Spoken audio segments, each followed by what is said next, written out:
'Tis the season for stress. No matter what holiday you celebrate, this time of the year can bring with it a lot of anxiety.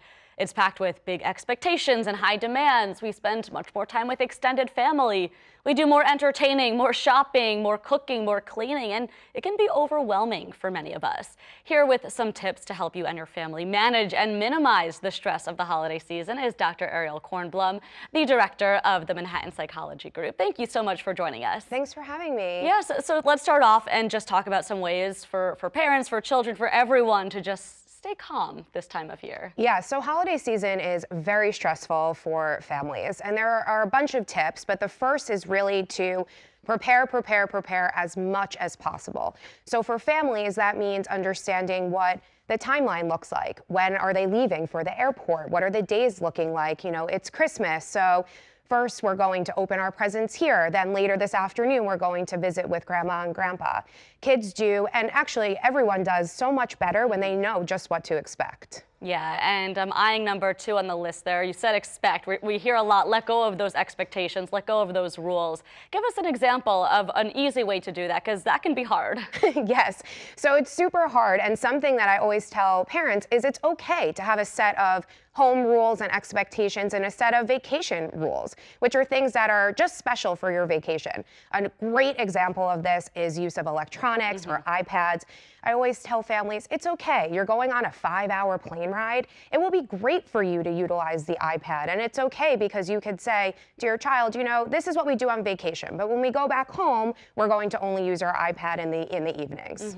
Yeah, minimizing that screen time at home is very different than doing so on a plane where you'll actually benefit a lot from it.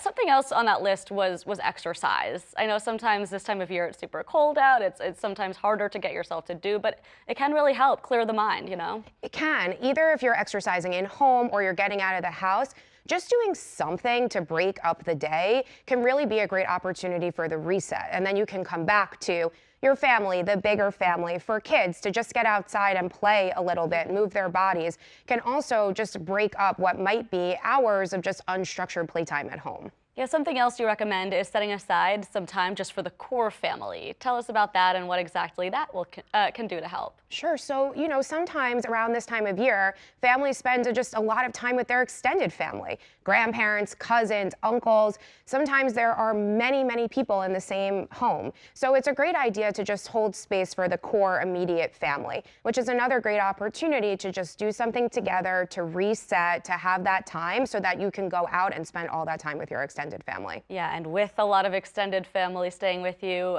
important to set boundaries as well. Yes, it's very, very, very important to set boundaries. So as parents, if you are going to be with extended family and you want to really maintain some of your routines from home, meal times, bedtimes, things like that, then you want to be prepared for what that might mean in the broader context of this family trip.